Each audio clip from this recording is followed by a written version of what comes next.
The Human Target, issue number 9. This marks the 3/4 way through the book. After this, we have 3 issues left. It has been fun throughout the entire run. I have been a huge supporter of this book and have enjoyed it, I think, more than some people. Not that this book's getting, shit upon. It's not. A lot of people are talking about it. It's getting a lot of praise. It's just really cool. And this issue is surprisingly good.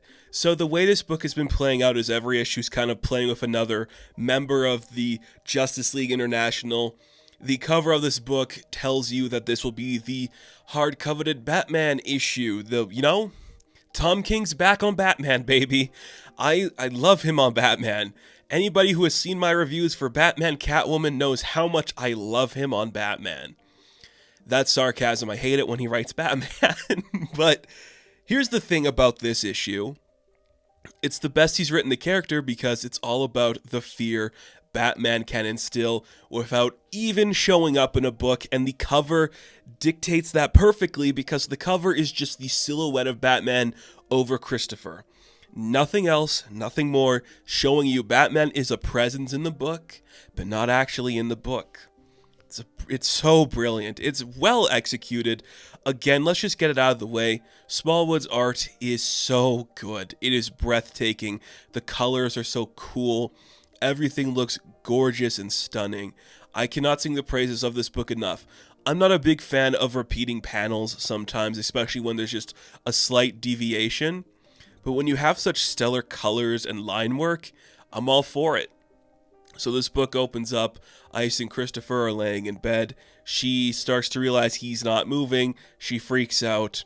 He's not breathing. Oh shit. She tries to wake him. It's not really working. Gives him CPR. It's not working. He's not getting up. What's going on? Eventually, she just kind of helps him out a little bit, gets him to the Justice League headquarters where Dr. Midnight is able to run some tests, and he does wake up. And of course, while he's lying in the bed, I slipped him a quick drink, so he's got his flask with him, and he wakes up.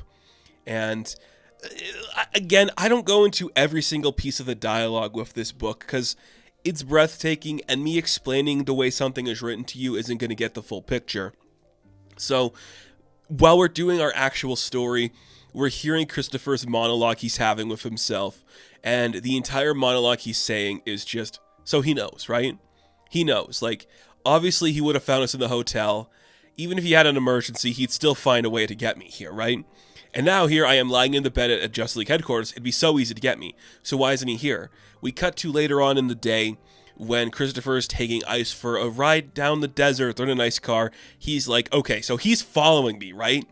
I don't see him behind me, which means he's either so far ahead of us already or so far behind us that he knows how to play this. If you're being followed, the key is don't look for the person following you. So if he's not behind us, maybe he's in the air? Maybe he's following us in the sky? That is potential. This is the part I do like. He's like, there's a dozen ways I can think of which he would catch me. That means there's 1,000 ways he'd think of doing it. Who is the he? I'll let you decide in the comments, but come on, it's pretty obvious by the way this book and how I've been talking about it, right? So Ice is kind of like, will you tell me what's going on? You just died? And now we're going for a drive?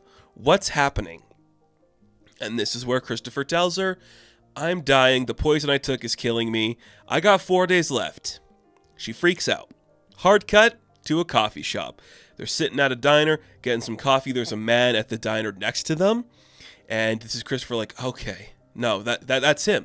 That's him. I know somebody wearing a fake beard when I see it. That's the guy. The tell is easy. He predicted where we'd go, where we'd stop when we'd have the conversation.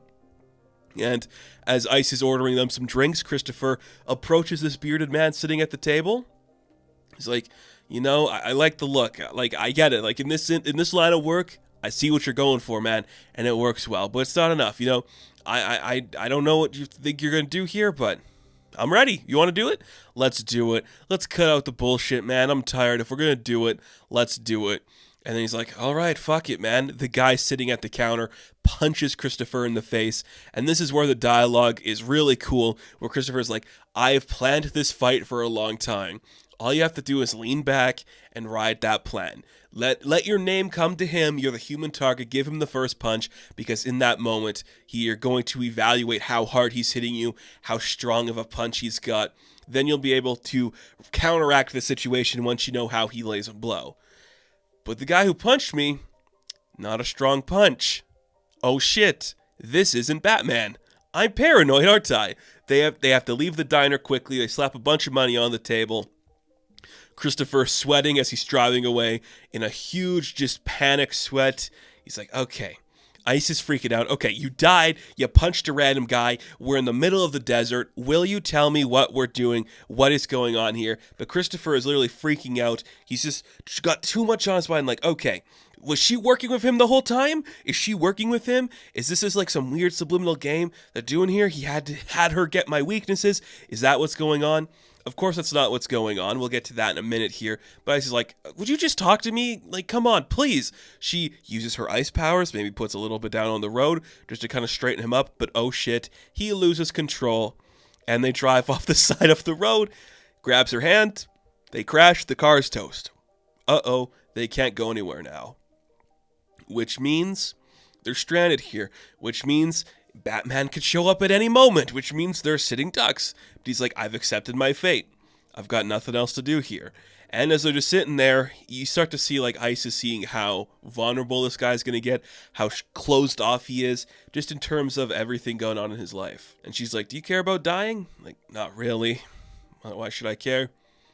I don't care about much, but he does care about you. So they have a nice little moment where they're just kind of talking around the whole situation going on. It's playful. It's that kind of thing I think a lesser writer would ignore, you know, but Tom King is really good at this game. And I know that's like sometimes a controversial thing to say. Maybe not so much now because he's proven himself for like these 12-issue minis.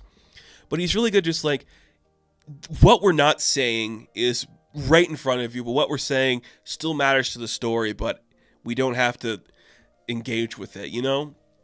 So they just talk about how, like, they got their names. How did she get the name Ice? How did he get the name Human Target? She's like, I kind of got it because people were afraid of me, and I'm kind of a scary person. Like, it kind of works, but he's like, to be fair, I'm afraid of you too. So they start walking for a little bit more. They start talking about their experiences with death. Christopher's like, it did hurt when I die, and you feel Ice is just like, well, when I died, all I felt was like this anger and this fight inside of me to do it. And Christopher gets a really interesting dialogue about what his thoughts are on the afterlife, essentially, or just like the process of death.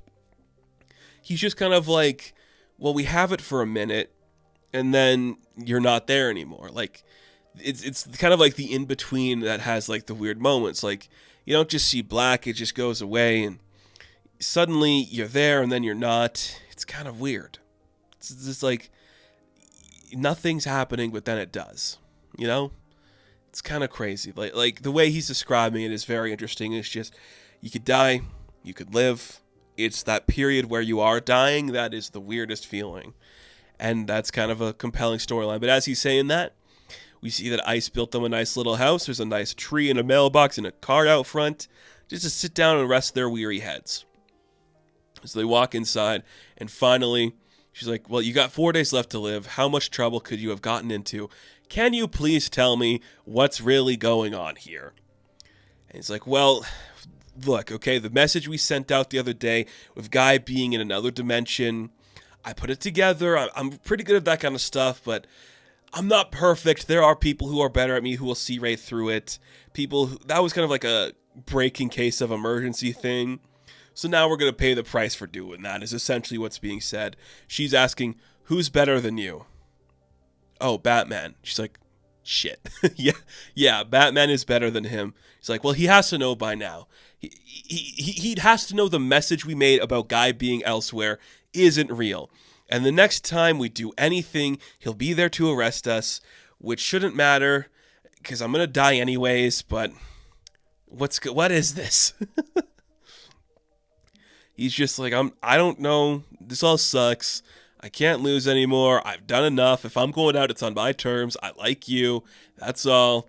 I messed up. Let's just take a minute to collect ourselves. Please and thank you, you amazing woman. She's like, well, that's nice. There's a bed upstairs. Why don't you come have some fun for a minute if you're going to die? So they go upstairs, and Christopher, feeling like he's a genius, starts thinking, like, so we are alone, and he's either outside waiting for us, which I don't think he would be. How long would he stay there? What is any of this? What is happening? We're in the desert. We know if somebody's coming by. That can only mean one thing. He saw through the video and checked it out and assumed the JLI were up to their usual nonsense and decided not to interfere. He left us alone because he figured out Guy Gardner is still alive. Oh, damn. Now that last line, he figured out Guy Gardner is still alive, could be, did they actually kill him? Is he doing something else? Or what's really happening there? Isn't that compelling? Kind of fun. But that's the best use Tom King has had for Batman in ages. He's not actually there. He's just a looming presence destroying Christopher's happiness with this woman. It's awesome. Like, that's what you do. And just the way he talks about, like, the little stuff, just like you can tell when you're doing this job who's doing what exactly. When you're out there on the road, you can tell who's doing what. It's just brilliant. And King gets it. It's a fun mystery story that's playing the elements really well. I am digging it. I am interested in it. So creative and fun. And just like the big spread of just Christopher sweating his ass off in the desert heat, knowing Batman at any moment could pop around a corner to attack him. That stuff's awesome. That is what I live for in this book. It's such a fun idea and so cool and creative. And it just looks gorgeous. Like this, I didn't know what to expect with this kind of book, especially having King come back to Batman, but it worked. You found a way to navigate this story in a pretty strong way. I support the choices that were made. So that's exciting. It's better not to show Batman solving the case right away. I don't doubt we're going to see him. I do think we're going to see him at some point. Whether that's in the last issue or not, I don't know. But 3 issues left. I'm very excited to see where this story is going to go. I wonder if he's actually going to die. Probably not. Maybe. Who's to say? So, The Human Target issue number 9, I am going to give an 8 out of 10. Now, thank you guys for watching this review. Be sure to like and subscribe to the channel. As always, you can check me out on Instagram, TikTok, and Twitter. And as always, I will catch you in the next one. Have fun. Stay safe. Good luck.